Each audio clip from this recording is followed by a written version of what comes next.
Hey guys, what's going on? My name is Cutting Pro 5 aka Cal. I'm Ryan here, and today we got a bit of a different video for you. My mic boom actually broke, so I gotta fix that.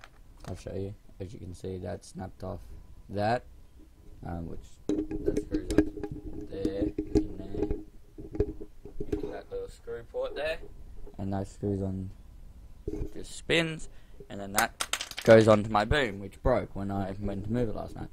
But this is nothing to do with that. I'm just going to show you.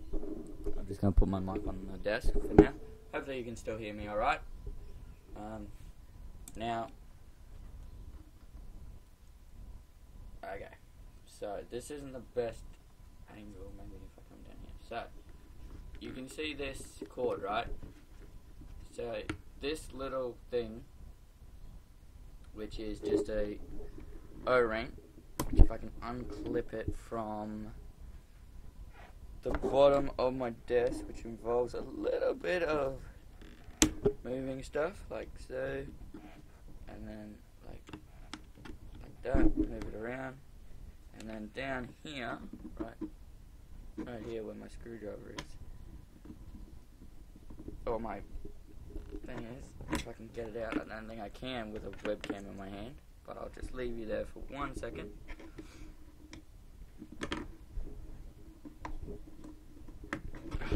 So I just wanted to show you. So, now I got this out. So that's what was around my shifter to make it go forward and backwards and spring back. And I'll show you. So, this little rubber boot thingy here, this I had pushed down. I have two M3 screws. They're just a little bit longer than the original ones, so I have two of them, one on each side.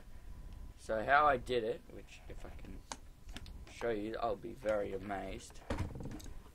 So if we put the webcam like that, so I twisted it like that, so I had two small bits, although I did this, so I went, clipped it in there, opposite side, clipped it in that side, pulled it as tight as I could, twisted one, now I'm going to have to do this without getting in the camera, twisted one, then went back over the knob, and then from here, if I move my microphone, put it there, pulled it as tight as I could, and pulled it down, if my webcam will reach, over this. Can I have the light, please? Sorry, the lighting's not very good under here, but where my finger is, I'll just get a light in just 1 second. So, under here, right here, as you can see, that's the O-ring. Goes around there, up there, over there, and then that's how it goes. So that's how I did it. That's how I made my shifter. So a recap: two longer M3 screws or bolts, hex nuts, loop an end over here. I don't know how big this is, but you can do it with smaller stuff. Then cross it over this one, pull as tight as you can, pull it down to the little screws underneath, and then what I did was I got the 3mm Allen key, and I just popped, which I'll try and do this. Okay, got it. I just popped these over the top so it looked a little neater. So one that way, and then this one here, I did the same, oops, without hitting my webcam. Popped it over, and then now it's got a crisscross in it here, which pulls it even tighter. And now, when my camera autofocuses, see, now you just whack it, pull it back, pull it back. Up shift is pull back, and as you can see, it just springs back. Downshift is down. Oh, push forward is downshift, and you can't actually move it side to side. So when you want a H-Patton, all I recommend doing is just undoing one of your longer ones and just releasing it, then redoing it. But I'm not going to release it and redo it because that's too much effort for what I wanted anyway. So just try and get the elastic around the rubber boot as much as you can. I know the lighting here is really bad. And then you just whack, whack, whack, bang, bang, bang, like a V8 supercar pretty much. But my desk is very wobbly, so as you can see when I pull back hard, if I pull back like that, the whole webcam moves. So, you know, that's it. And I got my G29 wheel here. My flappy paddles aren't working for some reason, so I'm just going to be using the shifter knob. My girlfriend's actually opening the curtains for you so it's a bit brighter. When I race MX-5s on iRacing, I won't be using the flappy paddles. I'll actually be using the shifter. I was practicing last night with the shifter. Very difficult to get used to because you have to bang it forward, but you can't just bang down a whole bunch of gears, otherwise it locks up the back wheel. You got to, for the track that we're doing, I got to bang it. So let's just say I'm on the main straight. I bang it into fourth under braking. Then close to the corner, I bang it into third. Then mid corner, I bang it into second. Drive out in second, bang it up, bang it up, bang it down one.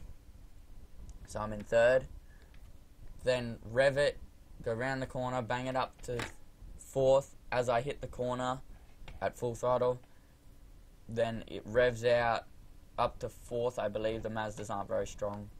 And then downshift, under braking, go up the hill, upshift one, downshift again under braking, upshift again, come up over the rise, downshift, downshift, and downshift into first, but then bang it into second. I always do that just to get the car to go.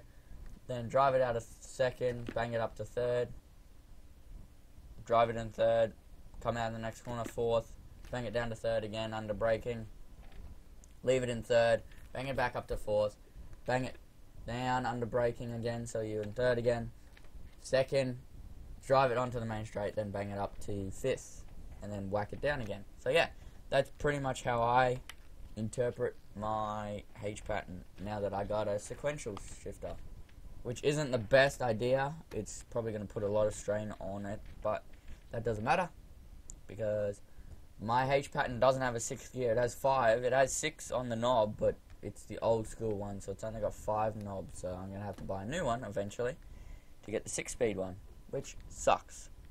And then you have to do like proper gear changes, and if you miss a gear, you're fucked. So I just prefer the sequential because I know I won't miss a gear and put it in the wrong gear. I just have to remember to pull it backwards.